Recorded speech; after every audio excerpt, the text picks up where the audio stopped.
Alright everybody, we're about to be talking about the Cold War at home. You already know from your web quest that life after World War II is changing, and now the Cold War decades of the 50s, 60s, and 70s and the power struggle with the Soviets is going to drastically change American life.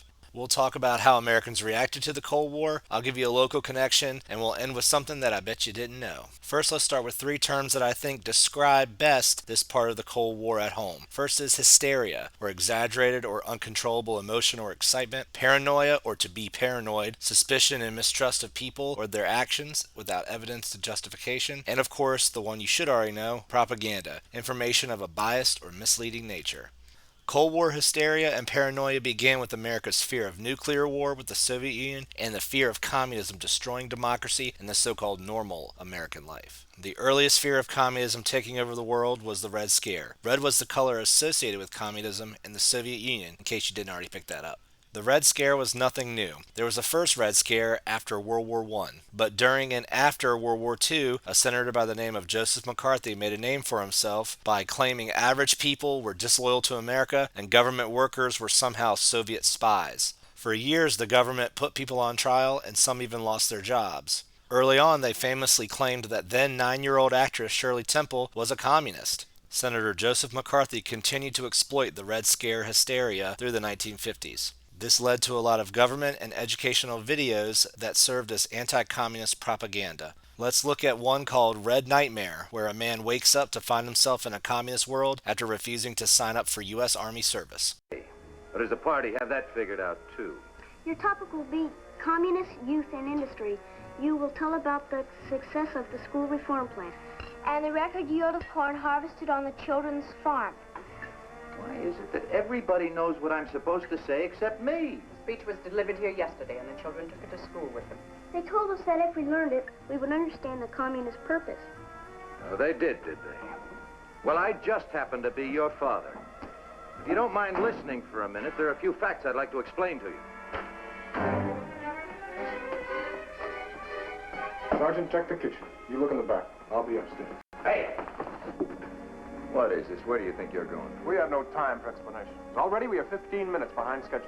Okay, who sent your why? You're not going to take another step until I see your warrant. Warrant? We need no warrant. As a member of the Young Communist League, your daughter has volunteered for farm work. She's to be transported immediately. The truck is waiting outside. Wait a minute, let me get something straight. You say my daughter volunteered? That is correct. Here's the signature.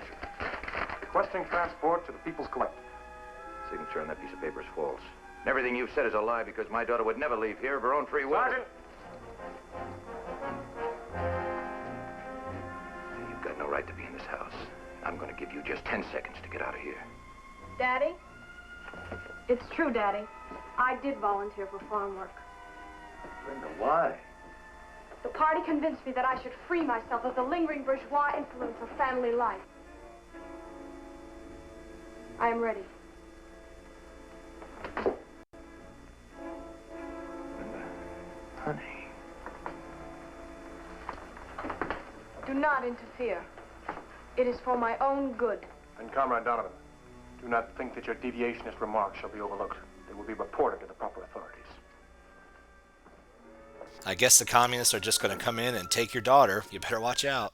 This movie and others would be played at high schools all over the nation in the 1960s. The next aspect of the Cold War that led to this Red Scare or Soviet paranoia was technology. Weapons technology not only grew at a rapid rate, but you have to remember, we're at the age of television and information is moving quickly. Military and weapon technology put average Americans on edge fearing nuclear attack, especially when we get to the Cuban Missile Crisis. More educational videos aimed at teaching children what to do in case of a nuclear attack. Let's meet Bert the Turtle. Beedle-dum-dum, beedle-dum-dum, beedle-dum-dum. There was a turtle by the name of Bert, and Bert the turtle was very alert. When danger threatened him, he never got hurt. He knew just what to do. He ducked and covered, ducked and covered. He did what we all must learn to do. You And you and you and you duck and cover. Be sure and remember what Bert the Turtle just did, friends, because every one of us must remember to do the same thing. That's what this film is all about. Duck and cover. This is an official civil defense film produced in cooperation with the Federal Civil Defense Administration and in consultation with the Safety Commission of the National Education Association. Produced by Archer Productions, Incorporated. Hey, Bert, come on out and meet all these nice people, please. Oh, all right. We really can't blame you. You see, Bert is a very, very careful fellow. When there's danger, this is the way he keeps from being hurt. Sometimes it even saves his life. That's why these children are practicing to duck and cover. Oh yeah, duck and cover. Reminds me of Woodsy Owl, Give a Hoot, Don't Pollute, or McGruff the Crime Dog, Take a Bite Out of Crime. Y'all might be too young for that, though. Either way, all this got America prepared for war. That brings us to our local Cold War connection, just 30 minutes away in Smithfield. The first example is the Nike missile site, now called Carrollton Nike Park. Not Nike like the shoes, but Nike was the name of the Army's first surface-to-air missile. America's tension with the Soviet Union caused for a lot of new and improved weapons to be built in case of an attack. Where the skate park now stands is where the missile would have been held and kept underground. Also in Smithfield are the remnants of Cold War bomb shelters. Cold War paranoia was at its height in the 60s, and people built underground shelters called fallout shelters to protect themselves from nuclear attack. At the Isle of Wight County Museum, they have a fallout shelter exhibit where they have recreated a fallout shelter and what you would need to survive. Many buildings built during the Cold War had fallout shelters already built in, and this sign would be present on the building in case you were outside during a nuclear attack. The Smithfield Post Office still has its sign there 60 years later. I'll end with the Cold War connection of the Marvel Universe. The famous comic book franchise saw a rebirth in the Cold War era. Comic books in general saw a decline after World War II for a number of reasons.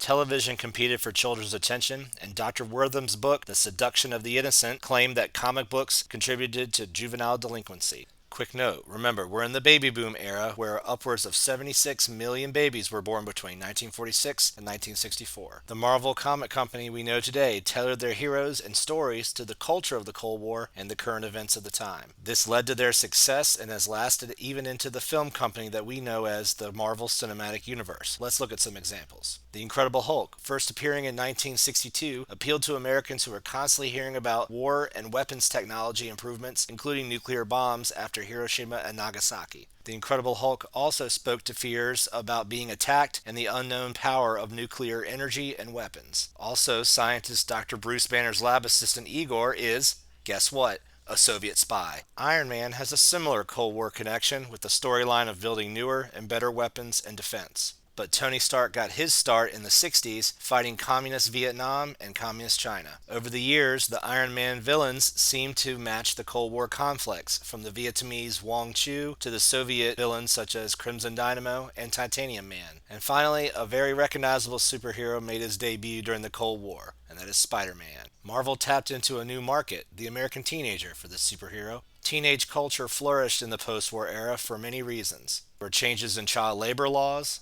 people were going to school longer and attending high school, and of course the automobile allowed for more freedom than ever before. Marvel's success allowed for a superhero to be an average student that possesses all the relatable trials and tribulations of young adolescents, not just during the Cold War era. Thanks for listening to the Cold War at Home.